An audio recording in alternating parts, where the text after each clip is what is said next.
Hello, lovely students, and welcome to the Ultimate C1 video. Today, I'm going to teach you advanced C1 level vocabulary and a little bit of grammar too. What's the logic behind this video? Well, when you're at a C1 level, you should be able to express yourself with precision and talk in detail about many subjects. You should also be able to speak fairly fluently without too many pauses while you search for the exact words and expressions needed to communicate your thoughts. This means that you need to know a lot of vocabulary. Luckily, the C1 level is my absolute favorite to teach. There's so much nuance, so much art to the language. In fact, my most popular course of all time is my beautiful British English C1 program. Over 5,000 students have taken my C1 program, and they have learned so much advanced vocabulary, as well as C1 grammatical structures, advanced features of pronunciation, how to write different texts at an advanced level, and so much more. Students love the storyline that runs through the entire program and the authentic conversations between me and some of the special people in my life. Take a look at some of the lovely things my graduates have had to say. I would love for you to join them and try this program. I can guarantee it will boost your English skills in so many ways. We are going to go through 4 C1 vocabulary videos, and then we're going to end with a special A1 to C1 challenge video to help you test your level. First up, you're going to learn 20 advanced verbs that will help you express yourself at a C1 or even C2 level. We go from advocate to scrutinize, all in just 10 minutes. Are you ready? Hello, lovely students, and welcome back to Learn English with Listening. Today, we are going to talk about advanced English. Our focus today is on advanced C1C 2 level verbs. If you incorporate these verbs into your daily spoken English, you will impress people, especially if you say them in a very natural, nonchalant way. Right. Let's get started with the advanced English verbs. Number 1, to advocate. To advocate means to publicly support or recommend a particular policy or action. Example: the celebrity uses her social media platform to advocate for a more sustainable future. Or, the politician advocated for greater economic equality for all citizens. Number 2, to amplify. To amplify means to make something louder or stronger, to increase the effect or impact of something. Example: the megaphone amplifies the speaker's voice, making it easier to hear. Or, the digital marketing campaign amplified the reach and impact of the brand's message. Number 19, to reconcile, careful with the pronunciation, is typically used passively. It means to make people become friends again after a breakup or an argument. It can also mean finding an acceptable way of dealing with two ideas or concepts that seem opposed to each other, making two conflicting things compatible or consistent. The mediator is trying to reconcile the differences between the two parties. or the couple reconciled after a period of separation. And finally, to scrutinize. To scrutinize means to examine or inspect something very closely and thoroughly, combing through for potential mistakes. For example, his apology was carefully scrutinized by his PR team before it was released to the public. Or, she scrutinized his essay but couldn't find a single error. Right? Those were your 20 incredibly advanced English verbs. As I mentioned, they are C1 to C2 level. Okay, what did you think of that? Those advanced verbs really help you articulate your ideas precisely. Ah, I used articulate just now. In that lesson, you saw 20 advanced verbs, which is quite a lot. But if you want to achieve a C1 level in English, you need to learn many more. And that is where my beautiful British English C1 program comes in. In the program, there are so many verbs, including tons of phrasal verbs, that by the end, my students have an enormous bank of vocabulary to draw from. You'll find super advanced verbs like gazump and to shell out. Hello, lovely students, and welcome back to Learn English with Listening. I have a beautiful video for you today. I have chosen 20 of my favorite adjectives. They are all really advanced adjectives, and I would place them at a C1 to C2 level. You're not going to hear them every day on the streets of England, but you will see them in texts and books, and you will hear them used by very well-spoken people. If you want to become a well-spoken person, then consider learning them and incorporating them into your speech. I am a self-diagnosed logophile, meaning I love words and learning new, beautiful words. I'm passing on that gift to you. Let's get started with the lesson. Number 1, ambivalent. Ambivalent means having or showing mixed feelings or contradictory ideas about something or someone.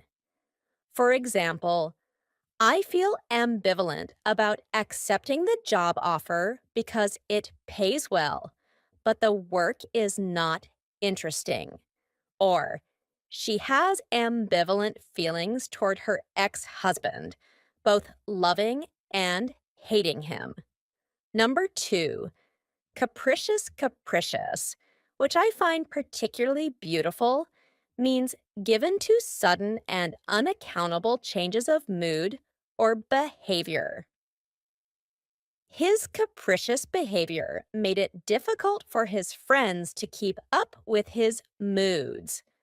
Or, the weather is capricious this time of year, with sunny days followed by sudden rain showers.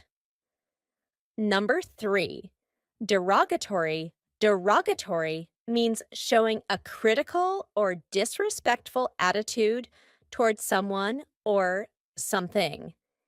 His derogatory comments about women angered many people, or the newspaper received complaints about a derogatory article they published about a minority group. Number 4, esoteric, not a common one, but very beautiful. It's pronounced in 2 ways. In British English, the most common is esoteric, though you'll also hear esoteric. It means intended for or likely to be understood by only a small number of people with specialized knowledge or interest. The lecture on quantum mechanics was esoteric and difficult for most students to understand. Or, the chef's recipes are esoteric and require knowledge of specific techniques and ingredients.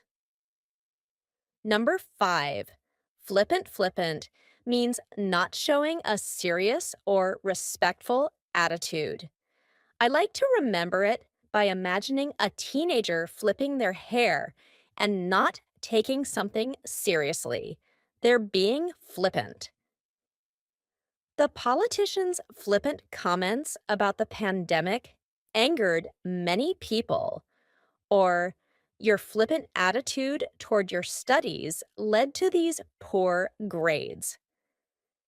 Next, resplendent resplendent is often used with or in. It means attractive and impressive through being richly colorful. The sunset over the ocean was resplendent with colors of orange and pink, or she was resplendent in white and gold. She walked down the aisle on the arm of her father. Do you see how we used it, both with and in? Next, love this one. I know I say that about everyone, but I just genuinely love these words. Subservient. This means prepared to obey others without question, unquestioningly. It's often used in a negative way because if someone is subservient, they are often easily exploited. For example, the assistant's subservient attitude towards her boss led to exploitation, or Gloria refused to give up her career and accept a traditionally subservient role. Next, we have supercilious. Supercilious. That one's so fun to say. If you're supercilious, you behave or look as though you think you are superior to others. His supercilious demeanor towards his audience was met with disapproval. Or, her writing often has a supercilious tone, which makes it hard to connect with. Tenacious. Do you remember the band Tenacious D? They recognized it as a great word, and a great word it is.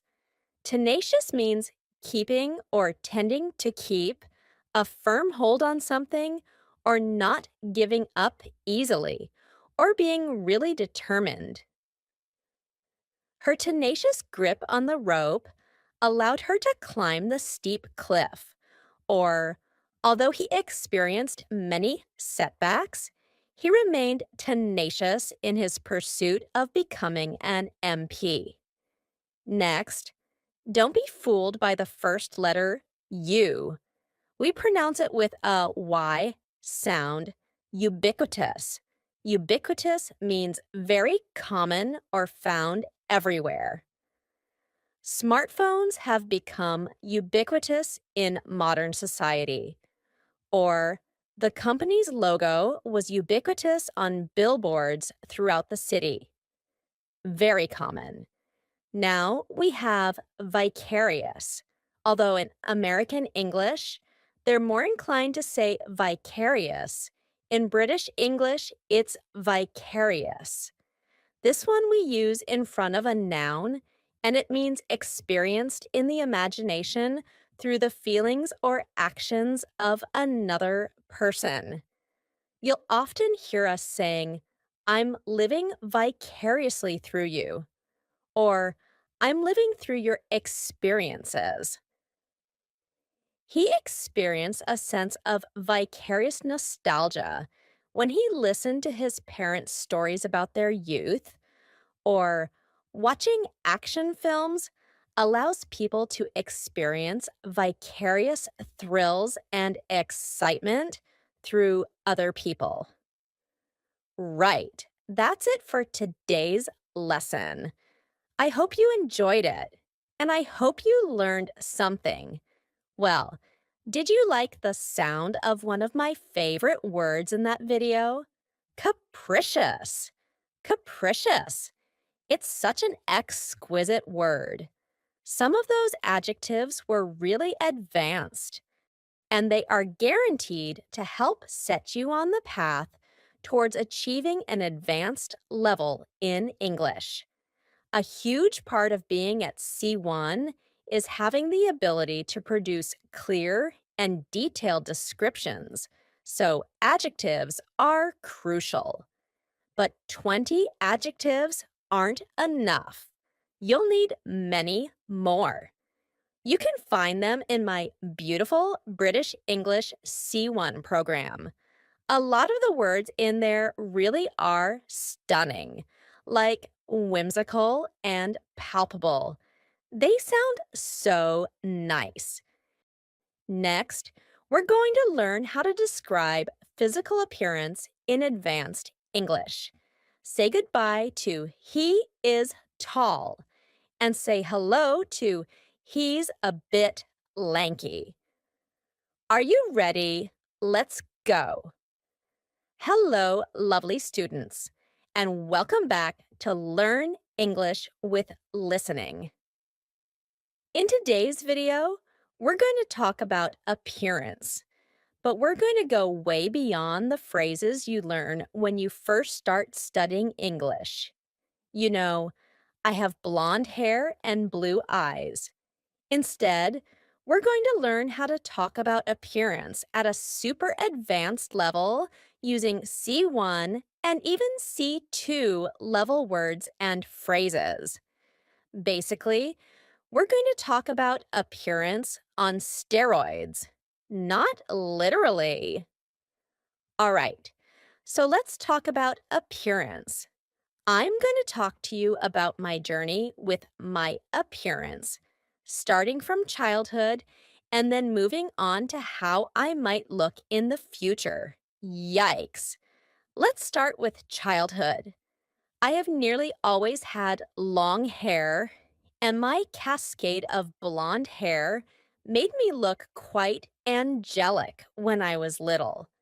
But a quick chat with my parents would soon dispel that misconception. My brother was adorable. All children are cute. He had these gorgeous dimples that people teased him about sometimes, but I always adored them. Okay, there are two words I want to pick out here. Firstly, we have angelic. Angelic means like an angel, angel-like. We can use it to describe appearance, but also personality.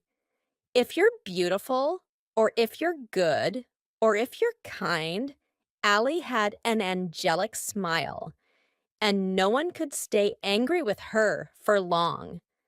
The second word is dimple. Dimple is such a cute word. A dimple is a small crease or indentation next to your mouth, normally here or on your chin. Whenever she smiled, her dimples would appear, making her look even more charming. Now, let's move on to the teenage years. Like most people, my appearance was quite important to me back then. One of the first things I did when I turned 13 was grab a pair of tweezers and pluck my eyebrows into submission. I regret it so much. I also used to compare myself to my friends a lot, and one of the sticking points was my complexion. As you can see, I'm pretty pale, ghostly more like. And I used to be so jealous of my friends who would come back after the summer holidays totally sun-kissed. I've always been a bit, shall we say, vertically challenged, which never really bothered me. On the other hand, my husband Will was very lanky when he was a teenager, but he's filled out now. All right, a little bit more vocabulary then. Firstly, tweezers. These are tiny tongs, the tool you use for grasping and removing small objects, such as splinters or hairs. Alex used tweezers to remove a thorn from his finger. Next, the verb that goes with tweezers, to pluck. You can say to tweeze, but to pluck is more common. This means to pull out hairs with tweezers or your fingers. We also pluck a string when we play the violin. We strum a guitar, but we pluck a single string on a harp too. Jules plucked her eyebrows every week to maintain a neat appearance. Another word I really like is complexion. Complexion refers to the natural color, texture, and appearance of your skin, especially your face. For example, lots of English people have quite a pale complexion and burn badly in the sun. Then we have the fairly slang adjective sun-kissed. Sun-kissed basically means tanned. It means kissed by the sun. When you're tanned, you have a browner skin color because of sun exposure. Jane looked like a vision with her summer dress and sun-kissed skin. Number 11 is windswept. Windswept means looking like you've been in strong wind, and we often use it to talk about hair. An example, you look a bit windswept. Have you been outside in the storm? Number 12, I love this word, scruffy. Scruffy means untidy or dirty in appearance. When I walk my dog, I put on my scruffiest clothes because I know they're going to get muddy. Next, we have a lovely phrase, to scrub up well.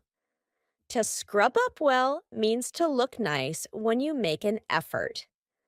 I grew up in a really rural area in England, and most of my friends were farmers. So 99% of the time, they were in dirty jeans, t-shirts, and had windswept hair.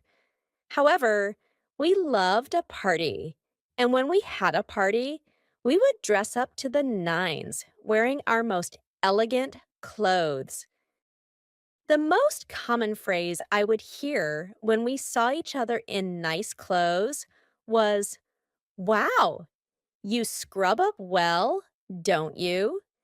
It means you look nice when you make an effort and actually wear nice things. For example, Pete is usually in shorts and a t-shirt, but he scrubs up well on special occasions. The final word from that section is posture. Posture means the position in which you hold your body, particularly your neck, shoulders, and back, when standing or sitting. Grace used to be a dancer, so she has wonderful posture. Notice how I pronounce it? Posture.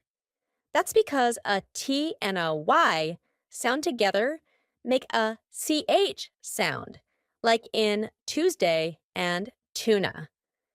Now, onto the scariest part of this lesson, the future. Looking far into the future, I can clearly visualize myself and Will. Will's salt and pepper hair will be popping, and my hair will be all white. We'll have a lot more wrinkles, and there will be crow's feet around our eyes. But I plan to embrace them. They tell the story of a lifetime of smiles and laughter. And yes, there will be frown lines from when our children do something naughty and stress us out. Finally, 3 words and phrases to pick out from that text. Firstly, salt and pepper. And I'm not talking about seasoning. We often use it to describe hair that has two colors mixed together, one dark and one light, often white and black. You will sometimes hear people say pepper and salt hair, but salt and pepper is the more common order. For example, Bill's salt and pepper beard gave him a distinguished appearance. Next, we have wrinkle. This is a slightly lower level word, but just in case you need it, a wrinkle is a small line on the skin, often caused by aging. For example, there were fine wrinkles across his forehead that showed the passing years. And finally, we have crow's feet. You know what a crow's foot looks like, right? It's like a little triangle with prongs. We imagine that a crow has kicked us in the face, and we have crow's feet here, the small lines around the corners of your eyes, caused by aging but mostly by laughter and smiling. Lots of people call them laughter lines. For example, Liba's crow's feet were evidence of a life filled with laughter and joy. All right, that's everything for this video on describing appearance, more or less at a C1 level. At higher levels, it's hard to say exactly which word belongs to what level, but in general, this was fairly advanced. Now I have some homework for you. I'd like you to describe your appearance, or if you don't want to describe yourself, the appearance of a celebrity or someone you adore. Try to use some of this vocabulary if you can, and bring in other, more advanced words and phrases. I'll be looking at as many as I can. I'd also love to know if you've experienced a similar journey with your appearance. How many of you can relate to looking a bit unkempt in the mornings or evenings or at any time of day? So, there were a lot of words describing appearance in that video, but what about personality? After all, it's what's on the inside that counts. In my C1 program, we go into great detail on the topic of describing character. You'll learn when to describe someone as a wallflower, or whether inquisitive is a positive or negative characteristic. You know the drill by now. The link's in the description box if you want to join. Okay, on to the next vocabulary lesson. In this lesson, you're going to learn 21 advanced phrases to talk about lifestyle and well-being, people, and work. Are you ready? Hello, lovely students, and welcome back to Learn English with Listening. Today, we're focusing on an advanced level of English. This is a C1 level vocabulary lesson, and we're going to dive into 21 advanced English words and phrases that will significantly elevate your level of proficiency. The words and phrases are divided into three topics: lifestyle and well-being, people, and work. I'll give you a short quiz after each section to check if you remember what you've learned. Let's start with lifestyle and well-being. Firstly, we have at face value. At face value means accepting something as it appears to be without questioning its true nature or authenticity. For example, you shouldn't take everything you read about nutrition at face value. Always verify that the information is from reliable sources. Next, we have to have a crack at something. This means to attempt or try something, often for the first time or with great enthusiasm. For example, even though she had never tried rock climbing before, Tara decided to have a crack at it during the team building event. Another nice phrase is to burn the midnight oil. This means to study or work late into the night to complete a task, prepare for something, or meet a deadline. For example, with exams approaching, Sarah found herself burning the midnight oil to cover all the required material. We also have to strike a balance. This means to find a compromise or middle ground between two competing factors. For example, it's essential to strike a balance between work and leisure for a healthy lifestyle. Another phrase, to let off steam, means to say or do something that helps you release anger or frustration. For example, I was so furious that I had to go for a walk around the block to let off steam. Another lovely phrase is to count one's blessings. This means to make an effort to be grateful for the good things in your life. For example, when I'm feeling down, I try to remember to count my blessings and be grateful for what I have. Sometimes we use it sarcastically if someone is being ungrateful. We might say, count your blessings. There are people worse off than you. The final one in our lifestyle and well being section is to bloom.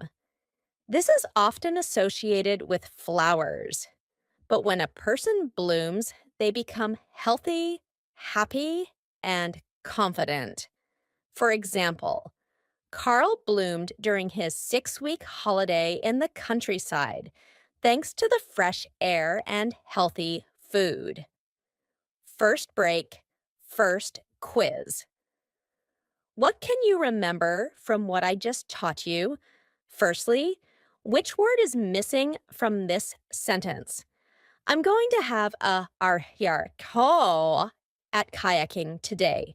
I'm nervous, but I'm sure it will be fun. I'll give you 5 seconds. It's crack.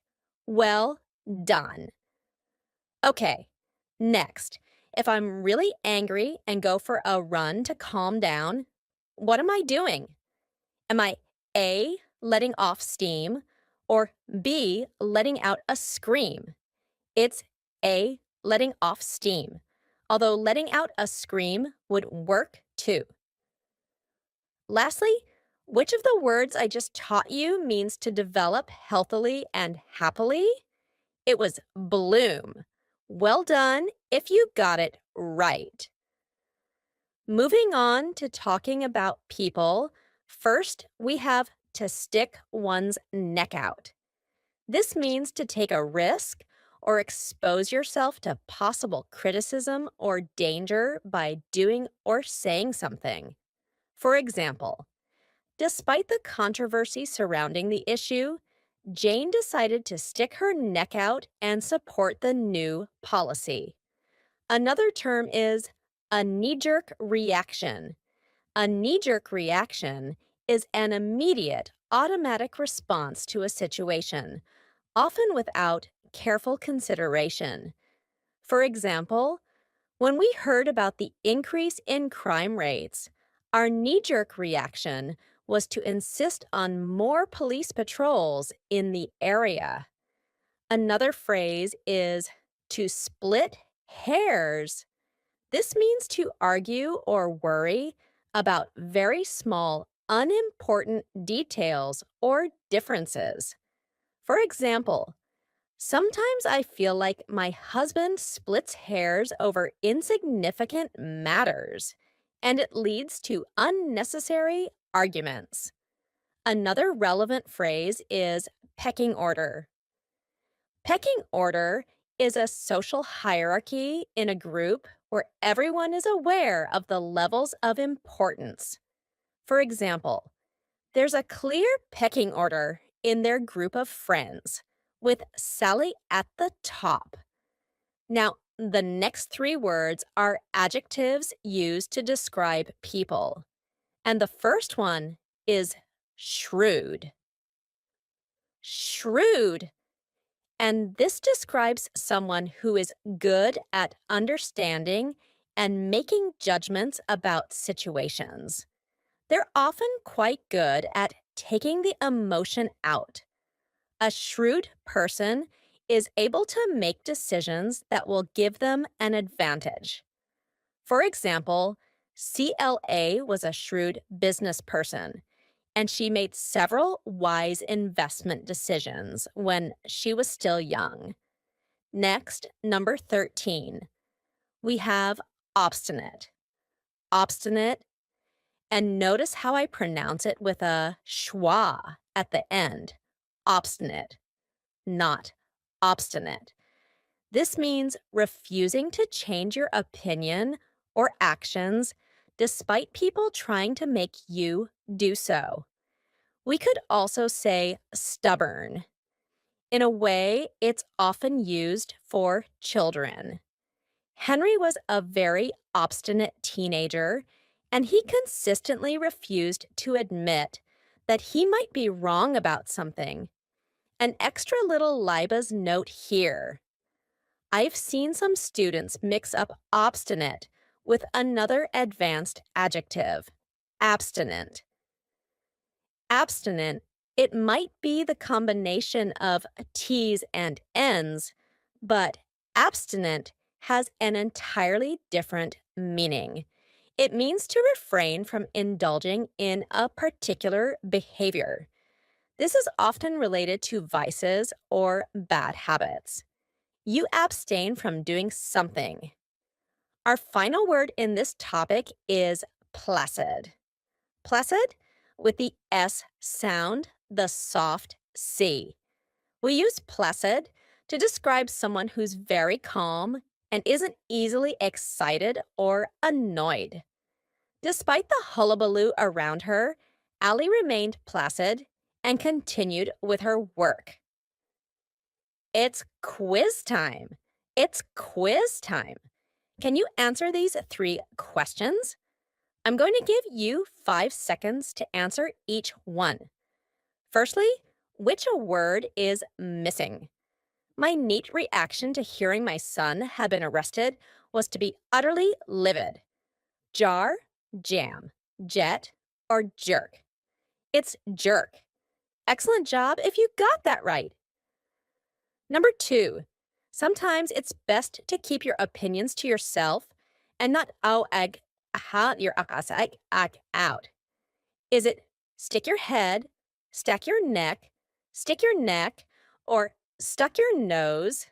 Have a think. Stick your neck out. Don't stick your neck out, or they'll chop your head off.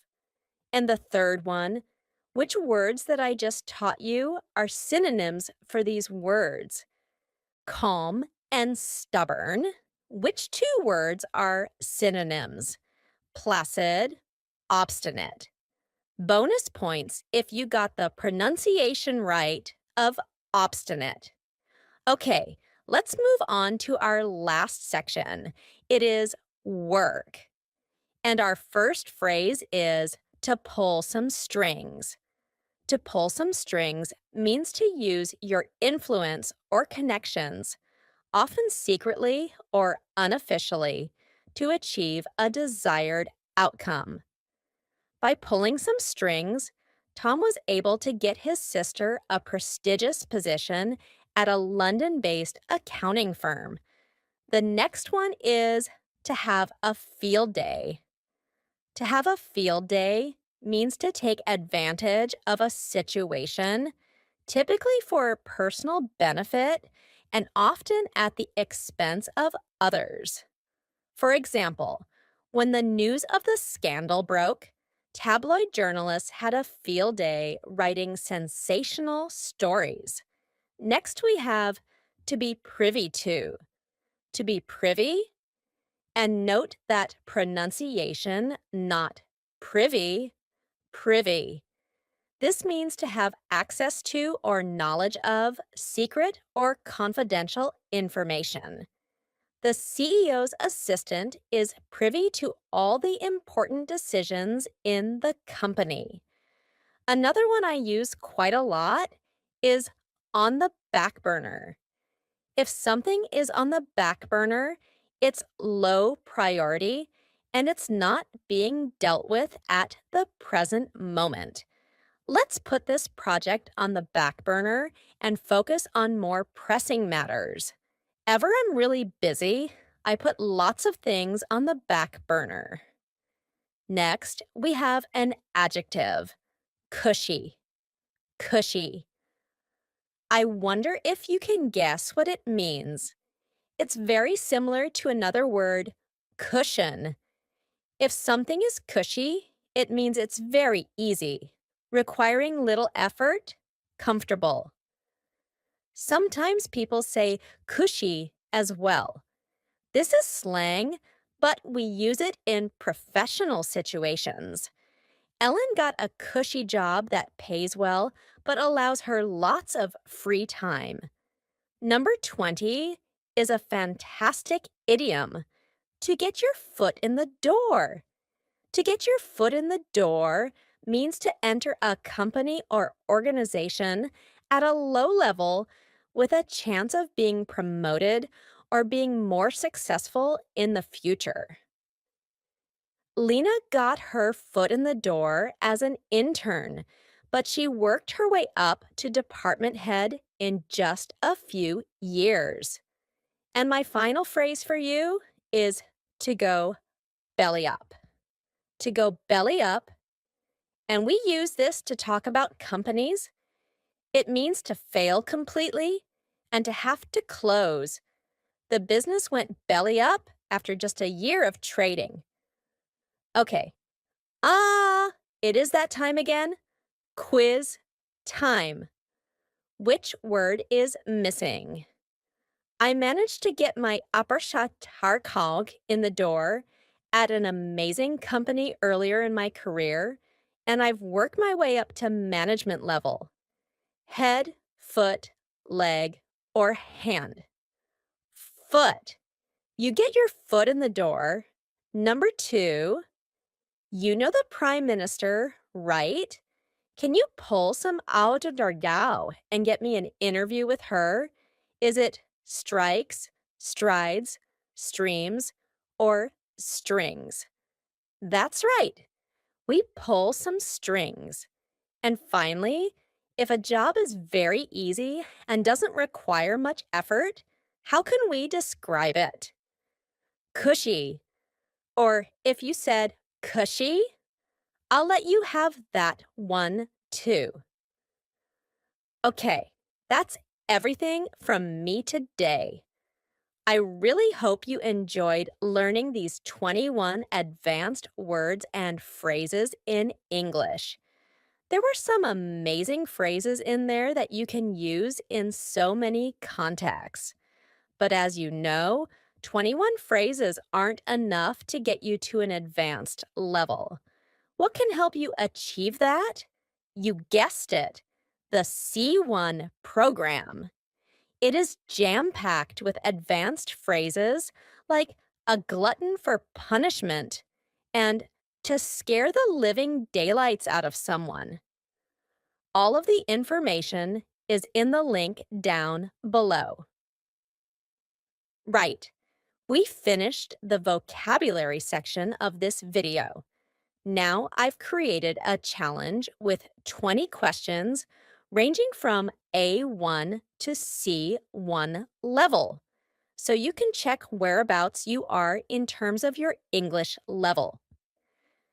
This is not a dedicated level test. It's a fun challenge for you to see how far you can get through the CFR levels. Are you ready? Let's go! Hello, lovely students, and welcome back to Learn English with Listening. Today, I have a challenge for you. I'm going to ask you 12 questions. 4 at A1 or A2 beginner level, 4 at B1, B2 intermediate level, and 4 at C1, C2 advanced level. Answer as many questions as you can and see how far you can go. After each question, I will explain the answer meaning. This video contains 12 mini lessons. I'm going to give you 5 seconds to answer each question, but you will probably need more time, so use the pause button. Please keep count of your score and share it with me in the comment section when you're finished. Let's start with beginner level questions. Number 1, choose the correct option to fill in. This gap, there aren't books on the table. Is it A, some, or B, any? I'll give you 5 seconds. The answer is any. There aren't any books on the table. We usually use any in negative sentences with plural or uncountable nouns. Okay, let's do question 2. Fill in the gaps to create a question in the present simple tense. I want you to use the verb to like. He, stubborn, olives. 5 seconds? Okay, here's the answer. Does he like olives? Did you get that? To make yes, no questions in the present simple,